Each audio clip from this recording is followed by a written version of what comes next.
So when we do roads and bridges, we're not going to build them back. We're going to build them back to be resilient. And that takes resources. I mean, people in New Jersey and New York were hit because their sewer systems didn't have the capacity to deal with this. They were hit because their roads were already designed in ways that would create flooding situations rather than ameliorate it.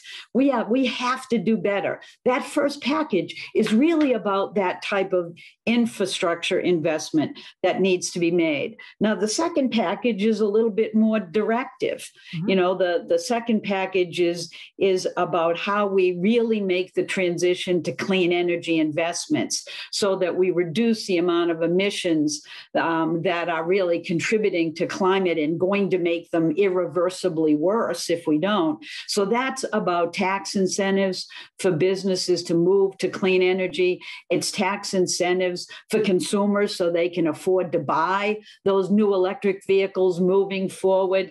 And it's about moving towards a system where we actually achieve clean energy, clean power by 2035.